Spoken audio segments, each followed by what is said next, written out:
Luego del encuentro con la samaritana y el resto de las personas de su aldea, Jesús siguió su viaje a la región de Galilea. Hasta allá habían llegado las noticias del hombre que había ahuyentado a los comerciantes y gobernantes del templo de Jerusalén. También se decía que el profeta se había declarado el Mesías, pero el pueblo de Nazaret no creía en él. Por esta razón, Jesús no visitó su ciudad mientras iba a Caná.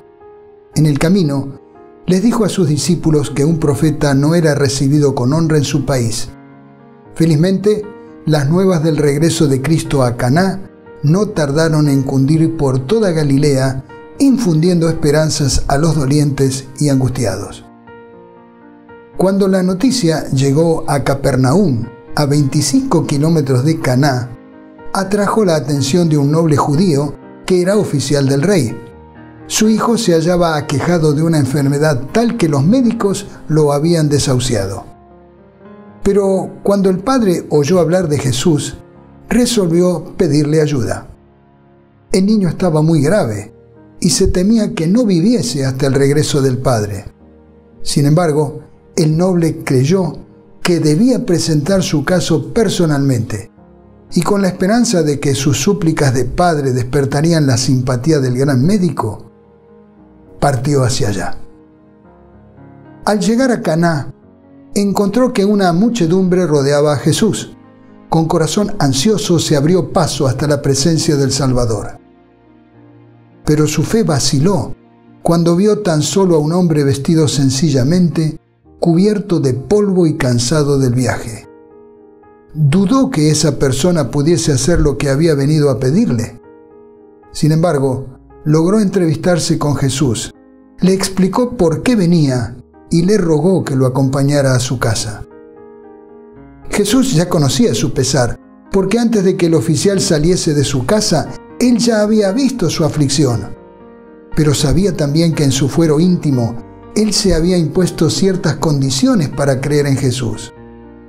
A menos que se le concediese lo que iba a pedirle, no lo recibiría como el Mesías. Pensando también en otros como él, Jesús le dijo: «Ustedes no creen si no ven señales y milagros». El solicitante había resuelto creer en él tan solo si se le otorgaba lo que solicitaba. Esta incredulidad contrastaba con la sencilla fe de los samaritanos, que no habían pedido milagros ni señales.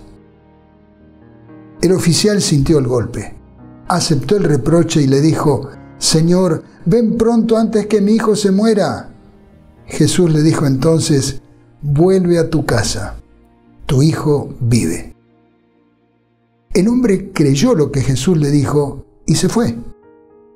Mientras regresaba a su casa, sus criados salieron a su encuentro y le dijeron: «¡Su hijo vive!». Él les preguntó a qué hora había comenzado a sentirse mejor su hijo y le contestaron: «Ayer a la 1 de la tarde se le quitó la fiebre». El padre cayó entonces en la cuenta de que era la misma hora en que Jesús le dijo: «Tu hijo vive», y él y toda su familia creyeron en Jesús. Cuando más tarde Jesús pasó un buen tiempo en Capernaum, esa familia convertida le brindó un decidido apoyo.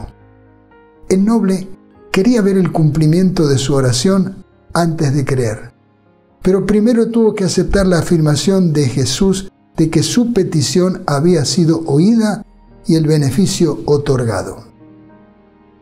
Amigos, también nosotros tenemos que aprender esta lección.